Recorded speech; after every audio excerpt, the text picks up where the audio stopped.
Ang buhay ng mga estudyante ay malaki ang epekto ng kawalan ng katarungan o inequity. Ito ay isang problema na kadalasang nararanasan sa ating lipunan.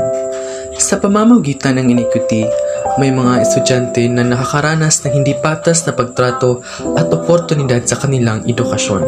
Ito ay maaaring magdulot ng iba't ibang mga isyu at hamon sa kanilang buhay bilang mga mag-aaral.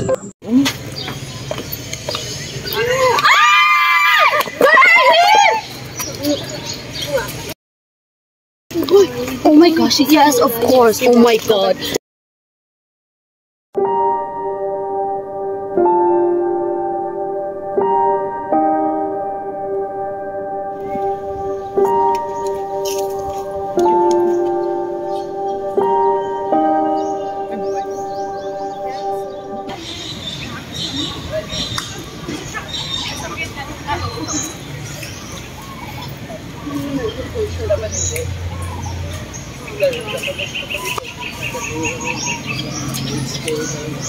Hi, friend! Hi, friend! Oh my gosh! Hello!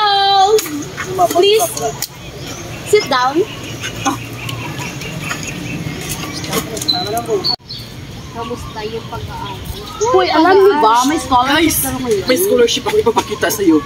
Alam niyo ba, ang school natin may nagbibigay ng scholarship. So, sige na, fill up na kayo.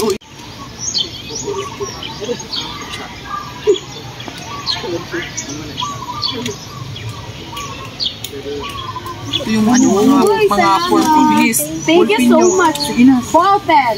Bilis. Kasi ipapasa ko na yan ngayon. Actually, tapos na ako. Oo. Sige na.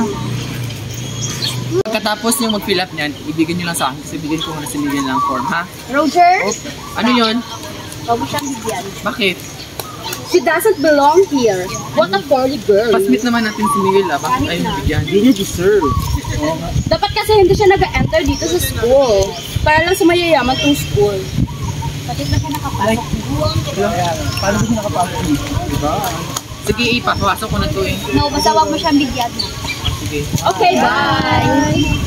Let's go, guys.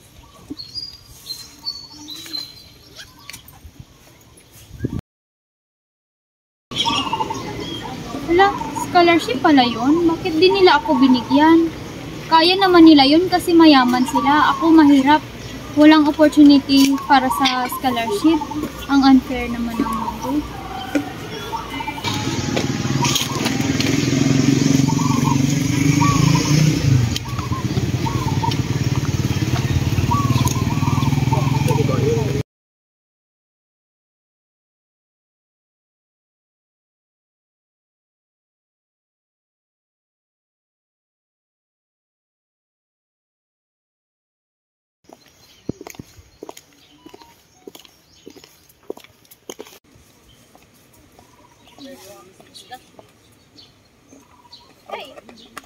Ba't ka na, mamangga? May problema ka ba sa akin?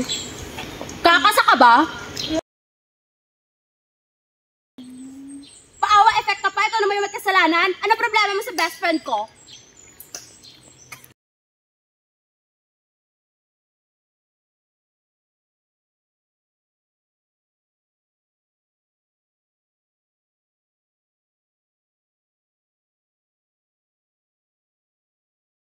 Hala, isang slot na lang pala. Sayang naman kung hindi ko igagrab ang opportunity na to para makapag-aral sa isang university.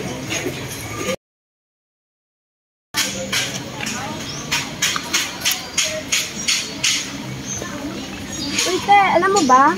Isa na lang daw yung natira na slot for entrance exam para sa SKSU. At narinig ko na may balak daw si Miguel na kunin. Bako sa'yo. Oh my gosh, ang kapal naman ng mukha niya para kunin at i-grab yung opportunity na yun. Hindi ako papayag na sa kanya mapupunta ang slot na yun. Gagawa ako ng paraan para maghirap siya. Tawagan mo na ngayon si Mami.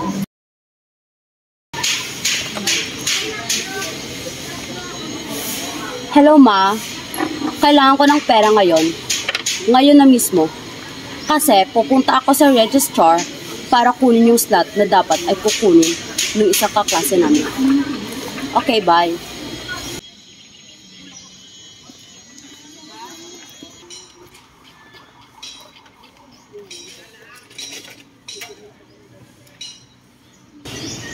Tawagan ko kaya si mama para humingi ng pera.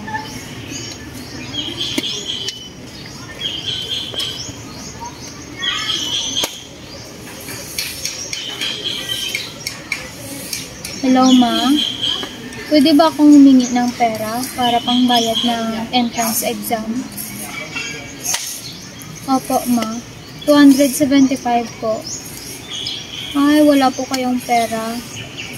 O sige, ako na lang bahala, Ma. Maggawa na lang ako ng paraan. Thank you po. Bye.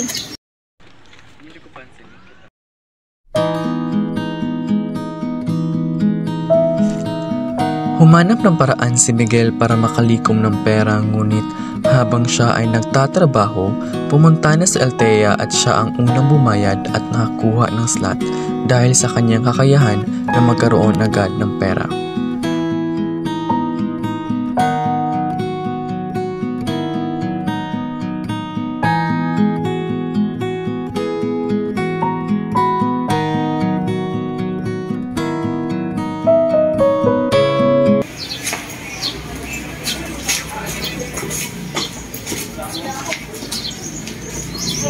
Hello po, sir. Good afternoon. Magtanong sana ako kung may slot pa ba para sa entrance exam.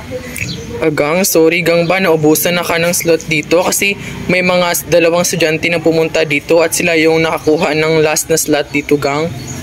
Ayun po ba, sir? Sige, gang.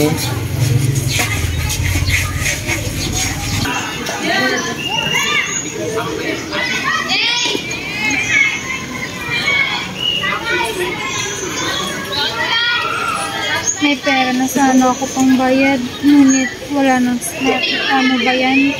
Parang hindi para sa akin ang paralan na ito. Yes, finally, nakuha mo na yung slot at naranapat ng sulit. Para talaga sa akin yun. Kasi hindi tayo papayag na umangat siya sa eskwela.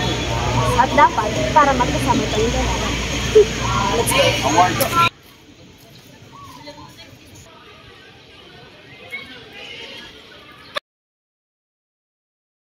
At tuluyan na ngang si Althea ang nakapasok sa paaralan na yon.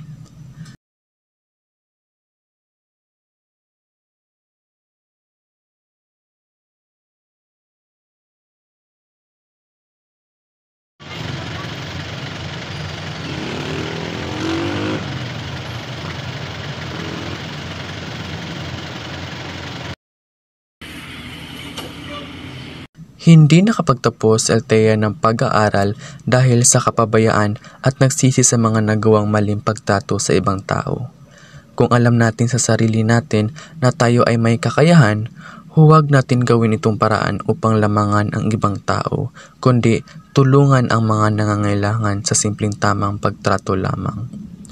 Makalipas ng ilang taon, nag-aral mabuti si Miguel sa kabila ng mga pinagdadaanan niya sa buhay at nakapaghanap ng magandang trabaho.